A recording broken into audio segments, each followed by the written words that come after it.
Good evening, Las Sanos. I am Jolene Applebottom, and I'm coming to you from Weazel News. This just in, a man reportedly missing for 4 weeks was just found down in Cassidy Trail, naked and alone in a river. Our reporters on the site have the news for you. Ladies and gentlemen, welcome to Weazel News. We're live on scene here at what looks like to be a drowning victim. As you can see, he's just been pulled out of the water. Oh my God, he is completely nude. How he just ended up in a river, there's no cars around. There's no evidence of no one being here. Just one man alone in the river. Is he bald too? Let's try and get a closer look over here. Okay, sir, I'm gonna get you in the ambulance. Breaking news! This man has been missing for over a month, only to be found being dragged out the river on Cassidy Trail. 4 weeks this man's been missing, only to be found in the middle of nowhere. Rumor has it the man has been screaming about a Sasquatch. Sasquatch! As you can hear behind me, he's still screaming about a Sasquatch. Now, I'm not putting two and two together, but there has been a lot of rumors about a Sasquatch and a man going missing for 4 weeks, only to be reappearing in the mountains. Now you tell me how the hell does that happen?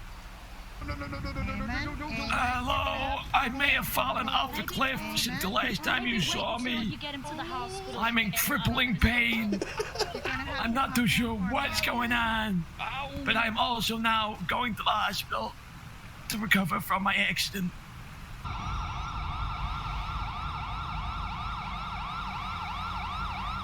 After the man was retrieved from the river, EMS quickly escorted him through the pillbox, in which the Dr. Roxanne performed upon him life-saving rectal surgery. Over the precipice and went back in the river, and it was bad. Do you consent to this surgery?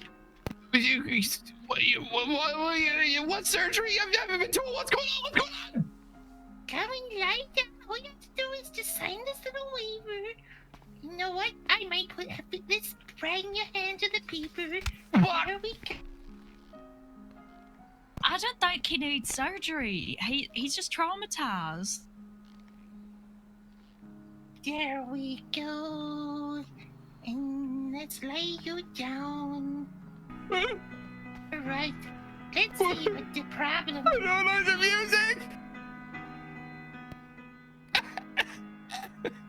Oh, it looks like we got a bit of rashes. Rashes? What rashes? You know what I do with these rashes?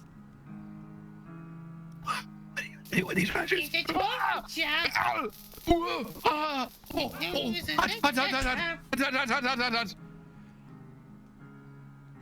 Oh my God, Dr. Roxy has such novel treatments. Done. And now for the mystical treatment.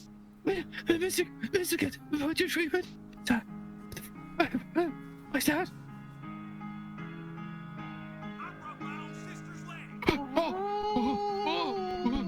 Drummer. Right in there. Good.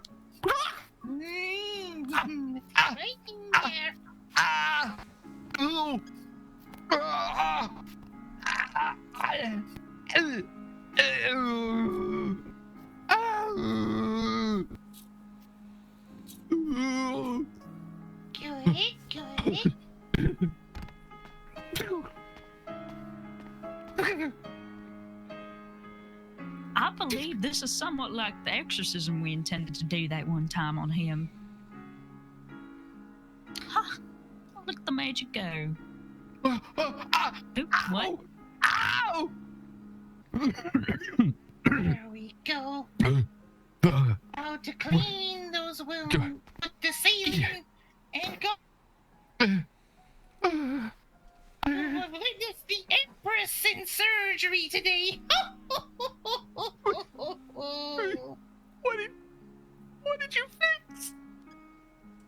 What did I fix? I still haven't. I fixed your soul. Oh, my soul was okay. It's my ass that's the problem. We're gonna have to torch that thing. Yeah. Yeah. Cauterization, now. You need help, Roxy? There we go. No, I think he's fine. After his swift recovery from pillbox, he managed to secure an interview with the victim here at New Weazel News. So the last what I remember is, so we were, we went north. For some reason, I don't know why we went north, and I got kind of split up with whoever I was with, and then I heard a scream, and I says, "Oh God damn, it's the Sasquatch!" And then I was running, and then I tripped and I fell down and I woke up. And when I woke up, I was at the bottom of the cliff. My legs were up in the air. It was like I was being dragged somewhere. I didn't know what I was being dragged or what was dragging me. But I remember that whatever was dragging me, its grip was extremely large and extremely hairy. So I was very confused in this whole situation because I did have a bit of a banged up head. And then I passed out and I woke up and I heard a kind of a growl, kind of a grrr, My favorite one. kind of a growl kind of a thing. So I was very confused that I opened up my eyes and I saw nothing but darkness. And there was a shade, a lot of hair. It was a shade of hair. And I saw these yellow pearls. These yellow pearls, and they weren't pearls, they were teeth. They were like yellow pearly teeth. Jagged things with a weird, awful, strange scent about them. It was like the smell of cheese, like cottage cheese, like a gone-off cottage cheese that has been left outside in 110 degrees or 110 heat or something or other. And then all I heard again was a growl. And then I was pulled over to one side and I was hit in the back of the head. And then I woke up and it was this utter darkness again. And I had no clothes on. There was no clothes. And I had an awful pain in my backside. It's so hard to talk about it. I'm sorry. It was so sore. I tried to leave numerous amount of times, but this big, huge, hairy thing, it just kept coming out of the bushes. It kept coming out of the bushes and it kept tackling me, telling me it's okay. It's going to be okay. But it wasn't. It wasn't okay. It was hard. It was hard to get out of this situation. It was stiff. It was sticky. It was 3 foot long. It was so big. It was so big. When the EMS found you 4 weeks later, how did you get away?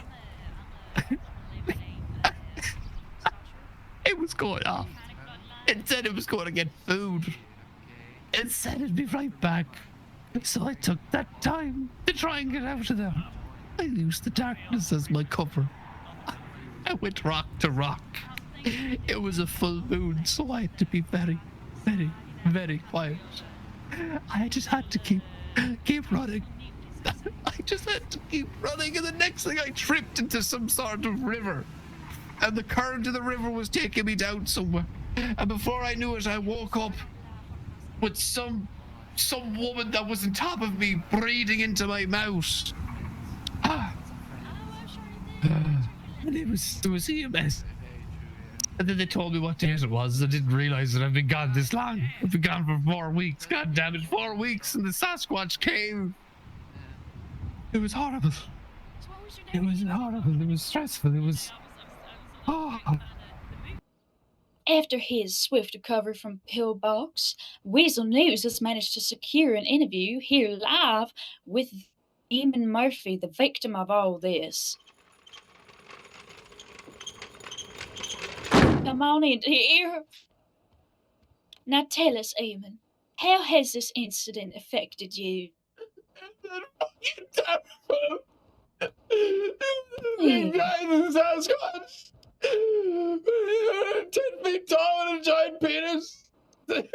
You say reportedly this was a giant Sasquatch that, in your words, with a giant penis? 10 foot tall with a giant penis. I'm so hairy. He's so strong. Oh dear. Well, thank you muchly for your words here, Eamon. I'm sure everyone will be wary in the public now of this vicious creature out targeting poor innocent. I'm Jolene Applebottom, and this has been Weazel News. Thank you all, and have a lovely night.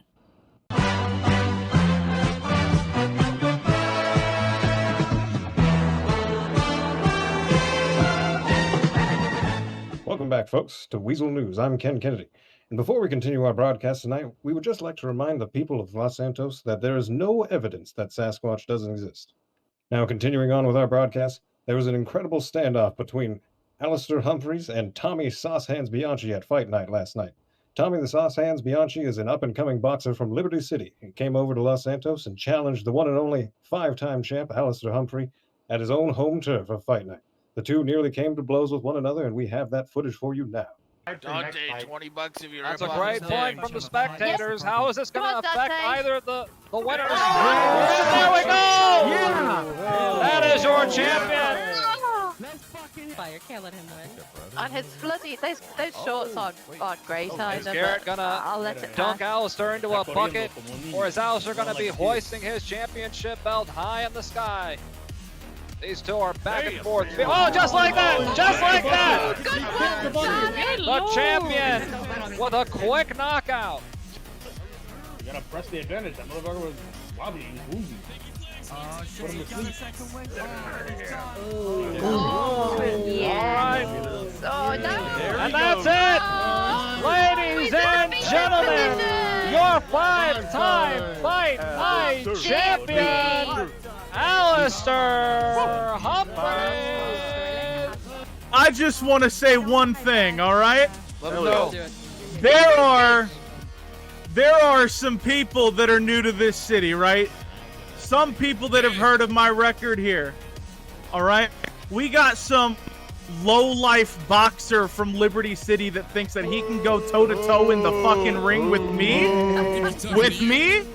Fucking Tommy Noodle Arms Bianchi really thinks that he can go toe-to-toe with me in the ring.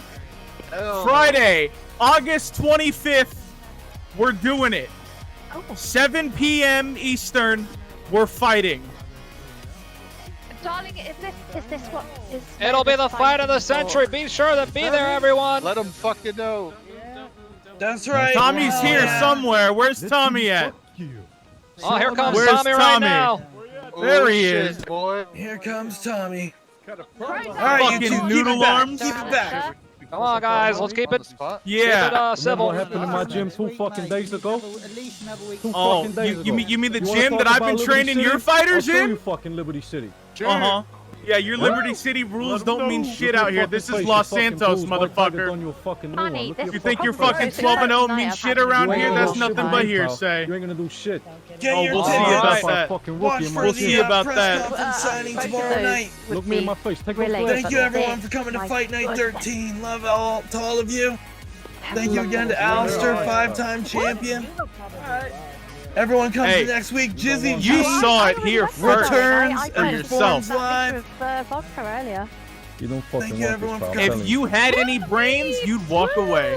I ain't fucking walking away. I'm gonna show everybody why the fucking standard of fighting is a waste of time. Anybody there? We'll see about that. I'm coming over here and taking your fucking record. Fuck your record. Your time's over. I'm the future of this fucking sport. Yeah, we'll see about that. See you on Friday. See you on Friday, bitch. After this thrilling altercation between the two fighters at Fight Night, the two decided it was time to sign an official boxing contract, which occurred at none other than Weazel News. The two got into a heated debate with one another, making claims of their own prowess and the lack thereof of the other. Here is that footage for you now, folks. Hello there. Hi, ladies and gentlemen. Welcome to the press conference for a Clash of the Ages. Next Friday, August 25th, we've got a huge main event for you. We've got Alistair Humphreys versus Tommy Bianchi. Today, we're gathered with both of the fighters, and we're here to have a little press conference and talk a little bit about this fight. So to start things off, I'm going to go to Alistair. And yesterday at last night's fight night, where you were declared the 5-time champion, you decided to have some choice words for Mr. Bianchi. Care to share why you wanted to bring such intensity to this rivalry? Well, if there's one way to get people out to an event like this, is to create some hype around it. Now, Tommy over here has been so-called declared the next big thing out of Liberty City, and well, if that's gonna be something true, that's over there. In Los Santos, it's completely different. If he wants to take a title like that to be the next big thing, then he's gonna have to prove it out here. It's all hearsay what he's got going on in Liberty City. He comes over here, cover of a magazine with his fucking shirt off, thinking that he's all hot shit. Well, we'll put that to the test this Friday. I don't got to be jealous of anything. I got the record to back it up. All right. Tommy, you want to go ahead and respond? I just feel like you just can't keep my name out your mouth. You keep talking about me all the time. You had a successful moment like last night. You want to fight. What you got to talk about me for? What the fuck I got to do with it? You can't get over me. You're all over me like a fucking rash, pal. Can't keep my name out your mouth. You obsessed. You a fan. That's a lot of talk coming from the person that as soon as they heard of me, they sent both their managers and himself trying to track me down for 3 days. I didn't do that. I worked hard. I worked hard on my craft. Kept performing. The city was talking about me, and you got jealous about it. You threw your toys out. Is that what Mr. Mitchell's gonna say over there too? That's not Mitchell over here. Oh, that's not. Oh, well, when the Mitchell everybody brothers like you come looks back the from same the to UK, me. they can tell anybody publicly. This is because you couldn't handle the fact that I'm up and coming. Yeah, okay. Well, we'll I have got to wait nothing on to comments. prove to you, man. You saw it all last night for yourself. Well, we'll wait and see on comments from the Mitchell brothers, but that's a story for another time. We're going to throw a question here at you, Tommy. As Alistair alluded to, you're from Liberty City. What is your experience growing up there and fighting there as well? Bring to the table here in Los Santos. There's so many attributes that I've gained from living in Liberty City. There's got some huge, positives and benefits moving over to a place like Los Santos. Firstly, before I continue with this, I just want to say I love the culture here. I love the people here, the way you do things. I respect it highly, and I fucking love it. And I wouldn't want to live anywhere else at this current moment. When I was in Liberty City, things are hard. Things are very busy, very tough. You get people like fucking Alistair over here all the fucking time. It's nothing new to me. You get people like that everywhere you go, especially where I'm from. It's hard. It's busy, overpopulated. You're just part of the crowd. Where I've come over here, I've really, allowed myself to reach the top. And where I'm in Liberty City, I made a name for myself out there. So what makes you think I ain't gonna make a name for myself over here, in a place where, it's all, glamour and gold. Over there, it's hard to make a name, and I did it. So why am I not gonna do it here? I told myself, and I told the people that I love and care about, that I was gonna do what I do, and I did it. Anything I say happens. So when I sit here and I say to you now, when I fight Alistair on Friday 25th, I can tell you the outcome. I already know what's gonna happen. Now, don't get it twisted. You want to talk about respect. I respect what Alistair's done in the sport. He's done a lot for this fucking sport, especially on the west side of the United States. He's done a lot. Somebody needs to take that crown from him now. His time's done. He's getting on. He's done his thing. It's over now. We don't want to watch that boring shit anymore. He hasn't got the fucking hands for it. He's got pillow hands. All right? Alistair, you got a boombox tattoo on your chest, but you don't fucking boom when you box, pal. You got fucking pillow hands. You ain't got the boom in you. And that's a fact. Whatever, man. Wow. All right. Some choice words there. Okay. Well, Can I say something real fucking quick? sure thing. Go for it. Hold on. So you're talking about pillow hands. You're looking at Alistair, the 5-time bare knuckle boxing champion. Sauce hands. You're just lucky Alistair is having some big fucking red pillows strapped to his fists so he doesn't completely turn this man over here into nothing but sauce. That's a good effort. I appreciate your contribution to this press conference. It has nothing to do with you. What I will say is, Alistair, let me ask you something. Did you or did you not come into the gym that I train at with 20 gang affiliates, and then you got knocked out by one of the lowest guys in my fucking gym? Tell me that didn't happen. By 20 gang affiliates? I can All tell right, you that skip I that walked part. in. I walked in there by myself. You and walked then in there with you walked in there with 20 gang affiliates. Don't lie to me. No, I And you didn't got walk in knocked there with out. 20 gang Okay, all affiliates. I right, walked up sure, in there by myself because all I right, was pal. seeing what was going on in Sure, there. sure, And all yeah, right, all right. yeah, James and I had a little spar match, and he hit me with a good right cross. You got a good up and comer over there. Did he knock you down twice? Yes or no? No, he knocked me down once. He knocked you down twice. Yes or no? No, he knocked me down once. Did he win You the see- sparring match and knock you out cold? Oh, he did win the sparring match. I'll give him that. Yeah. Did he knock you out cold? No, not knock me out cold. Like, why are you lying for? Why are you lying You for? weren't even All there. right, gentlemen. Look. We can go back and forth on this. All right. We'll give you one more question. All right, and then we'll go to closing thoughts. All right. We're gonna shoot this one over to Alistair. When you prepare for a fight, what mental preparations do you go through in order to prepare for said fight? Look, I try to keep myself as a friendly and peaceful guy. You know, you can go around to the people of Los Santos, they could tell you the same thing. I try to keep a level head on myself. So that means that there's a lot, anything that bothers me is a lot of anger that I build up through the week, right? I bottle that up, and every Saturday I let that out at the fight nights. That's why I got the title that I do. All right? Because I don't go off using it off on everybody every single day of the week. And I could tell you that this man over here kind of grinds my gears a little bit, so he just better watch out for Friday when I unload a week's worth of anger onto his face. All right, Tommy, go ahead and respond. How do I grind your gears? You don't grind any of my gears because I couldn't give less of a fuck about what you're doing. I know that I'm gonna win. Then that why fight. did I you know that want to I'm gonna fight knock me you. first? You're I the didn't one that wanna walked fight up you to me first. in the VU and wanted to come to a deal Nobody for did us that. to fight. I was already in the VU, having a drink, enjoying myself. I know. You came and sat And you next to me. walked up to me. You didn't walk up to walked you. up to me. Yes, you did. Nobody man. walked up to you, pal.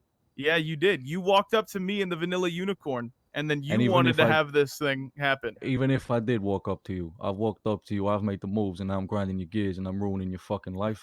Are you that much of a bum? Are you that weak in the Ruining head? my You fucking ain't life, that whatever, already man. tells me that You seem you to ain't mentally ruin your prepared own for this life fucking yesterday. fight. You ain't that mentally you ready got for in this. trouble. How long did it take before you got out of the slammer, man? Hey, listen, let's put it this way. Come Friday night, I promise you right now, with the techniques we're learning and the techniques we're doing in the gym, we can assure you that Tommy's going to win the fight by a massive amount. Alistair, I've seen what you do and I've seen how your craft works, but it's nothing compared to what me and Tommy do in the gym. The pad work that we do and the routines we do are unhuman. I get him to his point where he's on the floor crying, asking to stop after hours of training, and he still pushes out them 10 sit-ups. We don't stop doing push-ups until it's hurting. We don't start doing sit-ups until it hurts. We start counting as soon as that pain kicks in. And if you ain't doing stuff like that, my friend, I'm sorry to tell you, the Tommy's got this on top. He's got it on top with my techniques in his blood. Well, at least he's used to crying. Well, I appreciate your contribution to this press conference. It's got nothing to do with you.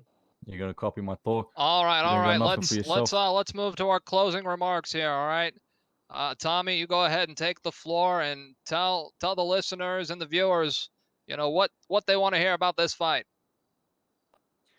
Listen, it's a balance. 50% of you want to see me while I'm standing over him while he's on the canvas. And unfortunately for the rest of you that don't want to see that, it's a bad night. Maybe don't tune in because that's exactly what's going to fucking happen.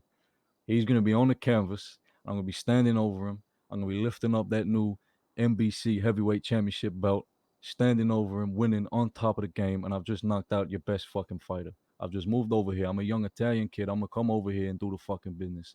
And I'm going to go out there humbly, respectfully, and I'll move on to my next opponent. No bullshit. All right? Nobody's grinding my gears. Nobody fucking nerves. I'm composed. I'm ready. I'm sharp. I'm in the best form I've ever been in my fucking life. This is the moment I've been waiting for to prove to the world where I've came from, that you can never give up. You always got to keep fucking moving, keep pushing, no matter what comes in front of your fucking life. And that's exactly what I've done. I'm sitting here right now with some big fucking stars. All right? I'm sitting here, Vinewood. This is the fucking big leagues with the big boys. And I'm here. And I had no reason to be here from where I came from. And I'm still here because I fucking worked my ass off. Any of you can keep doing that. All right? Now, what I want you to do is I want you to tune into this fight on Friday because I want you to see me win this fight. And that's a strong, powerful fucking message for you guys to not ever, ever give up and back down. All right. Powerful words there from Mr. Bianchi. All right. Alistair, please share with us your closing remarks. Yeah, tune into the fight. 7 p.m. Eastern, August 25th. I'm gonna knock this kid right out, man. He's got a quote unquote 12-0 record from Liberty City, and not a single fucking person that I've talked to known who this kid is. Man, he's got nothing on me. I come in here week after week in Chumash to put my record on the line for this thing. And if I go down, I get right back up and I continue doing it, man. So if you think that you're gonna fucking take this from me, you got another thing coming, Tommy. Didn't you struggle last night, pal? No. All right, Dante nearly knocked you out. Let's save it for Friday, August 25th at 7 p.m. Eastern. Ladies and gentlemen, you've heard from the main event. You've heard from Alistair Humphreys. You've heard from Tommy Bianchi. It's going to be a fight for the ages. We're going to let the competitors square up. You ain't ready for this, pal. I'm telling you. You ain't ready for these fucking hands. Yeah, you'd be wise to back down now. You talk a lot of shit, Boombox. You think I'm scared of a guy that calls himself Sauce Hands? You know, at the gym, we all call you Got fucking noodle arms Alistair. to go with those? We all call you fucking Alistair. Not Alistair. We call you Alistair because you're going to be taking no fucking L's. After this, it's just going to go down and down and down. You're going to go down into a thick fucking spiral. Mm-hmm. What do you think? What do you think is truly going to happen this Friday? You really think you got this? You're going to see for yourself, pal. As you won't be able to fucking You saw see. it last You ain't night. going to know where the fuck you are. You ain't going to even know where you are. You're going to feel those Liberty City fucking Italian-American sauce hands. That's what you're going to feel. Yeah. I'm younger than you. I'm faster than you. I'm quicker than you. Look, I'm in your fucking head. You can't handle it. How You old ain't are in my you? head one bit. How old are you? You should How know old how are you, old I Tommy? am. Do your fucking research then. Do your research. You say you're younger than me? You haven't even bothered to learn my age, have you? Not too long ago, I was fighting in college. I was doing college fights. Now I'm here. That's the level you're at. You're a All fucking right, guys. loser, Bianchi. Let's save it for Friday. A lot of tensions. They're high right now here in the studio, but Friday night it's gonna meet ahead. It's gonna go crazy. Ladies and gentlemen, be out there. We've got a massive undercard. We'll see you there. I've been Dick Tickleton. Have a wonderful night. Exciting stuff, folks. The tension in the air could be cut with a butter knife. Make sure you get down to Dukes for the fight of the century between Tommy Sauce Hands Bianchi and five-time Fight Night champ Alistair Humphreys this Friday, August 25th at 7 p.m. EST. You won't want to miss it. For all of us here at Weazel, we'd like to thank you for tuning in. And as always, this is Ken Kennedy, signing off.